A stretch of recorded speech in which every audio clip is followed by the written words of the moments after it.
Hi Gecko fans, this is Wally Kern with Supreme Gecko again. Over the past few months I've been looking at a lot of Facebook posts where people are saying that their crested geckos aren't eating live foods, crickets, mealworms, dubia roaches, and I found that pretty odd. But over this past weekend I saw 4 posts from 4 individuals saying that their crested geckos weren't eating live foods. And to see 4 posts like that in one weekend, I'm just going to call this BS. Stay tuned and see what I have to say about that.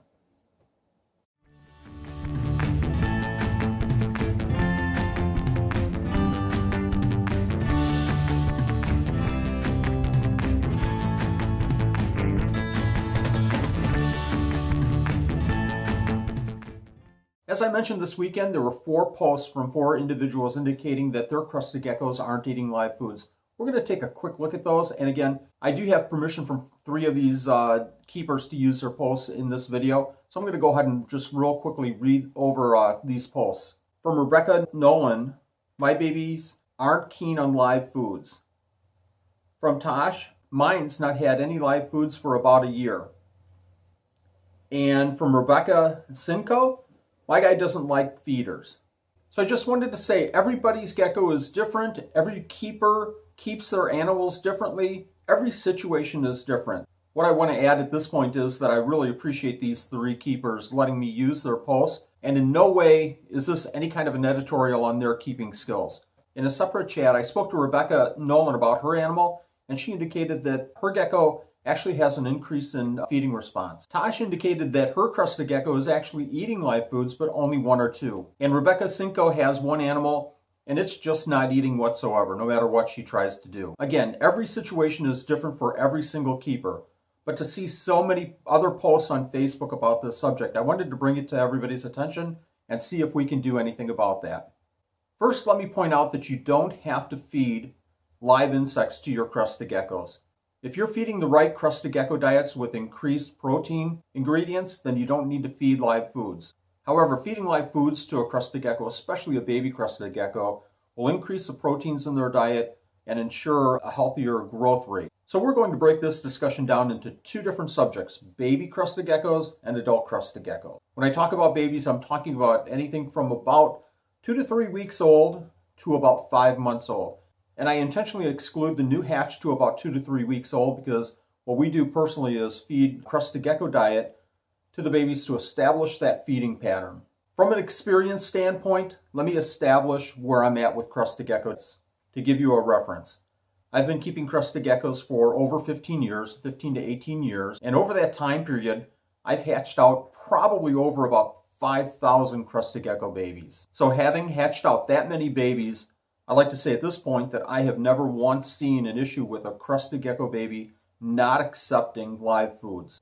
There's going to be some important points to feeding crested geckos live insects, but we're going to cover those in just a moment when we start talking about the adult crested geckos.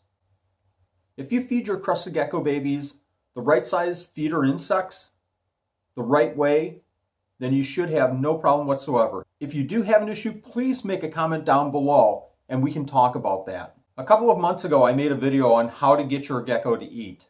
And I'm going to reference some of those points from that video in this next discussion on how to get your adult crested gecko to eat live feeders. The very first point that we're going to cover is actually point number 5 from the previous video.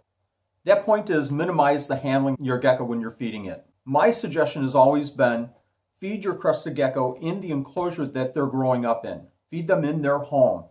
Anytime that you take a crested gecko out of their home enclosure and put them in another enclosure, it just adds a little bit of stress. It adds a little bit of difference in their feeding behaviors. I often see on Facebook people feeding with tongs or hand feeding, and I highly recommend not doing that. I know it's a great interaction with your gecko, but that gecko is then trained to accept foods from a tong or from your hand. And in a situation where you're not available to feed in that method, it will actually make the gecko go off of their feed. The next point that we're going to cover is actually point number 7 from the previous video that I mentioned. And that's feeding too often. So if you're feeding every day, and especially if you're feeding the crested gecko diet, and then you're immediately feeding the insects, your crested gecko just might not be hungry enough to eat those insects.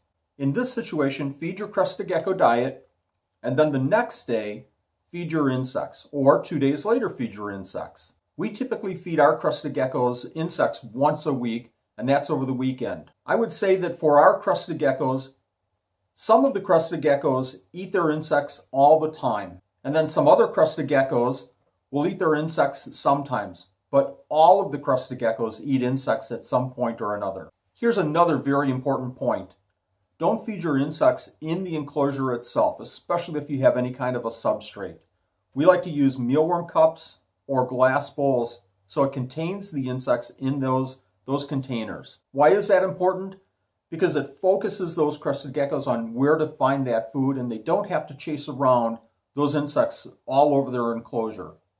Also, if you're feeding dubias, those dubias can hide in the substrate, and what once was a small dubia can turn out to be a Godzilla dubia. Another key point when feeding insects: make sure you're feeding the appropriate size. If you're feeding a crusted gecko, the size of the cricket that you want to feed is an adult-sized cricket. If you're feeding a smaller cricket than that, the crusted gecko may completely ignore that cricket. Crusted gecko and gargoyle geckos will take a full-size mealworm. We personally don't feed superworms, but we will put in a full-size mealworm in the enclosure. As for the size of the dubia, we go with about an inch-long dubia. And actually, we feed a little bit bigger for gargoyles. We find that the gargoyle geckos require a little bit bigger of a prey insect. At this point, I'm sure you're asking, why don't I show an adult crusted gecko or an adult gargoyle eating an insect, like I did the babies earlier on in this video? Well, this brings us to our last point, and that's feeding at an appropriate time. We absolutely don't feed our insects to geckos during the daytime. We wait until dusk and then add the feeder insects to the enclosures at that time. Why is that? Because, as you probably know, these geckos are nocturnal and they feed mostly at night. If you're feeding insects during the day, those insects are sitting there, especially if you're dusting those insects with a calcium or a vitamin supplement. Those supplements are sitting on those insects the whole day and just waiting for those geckos to start feeding at night. So just like crusted gecko diet, we put the insects in just before lights go out. That way those insects are freshly gut loaded and have supplements from the dusting that we just did on them for the shortest amount of time before those geckos become active and start eating. I'll mention again, I know that there's exceptions, but my belief is that every single crusted gecko, or especially gargoyle gecko, should be eating live feeders, live insects, from about 3 weeks on. And any adult crusted gecko or gargoyle gecko should be eating live insects as well. There's always going to be exceptions to the rules, but I hope going over these different points helps you in a way recognize different scenarios that might actually be keeping your crusted or gargoyle geckos from eating live insects. And you can recognize those items and maybe change the way you're feeding and get them to eat more live foods. I hope this video helped. If it did, don't forget to hit that like button below. If you haven't already, go ahead and subscribe. Thank you for watching, Gecko fans. We'll see you next week.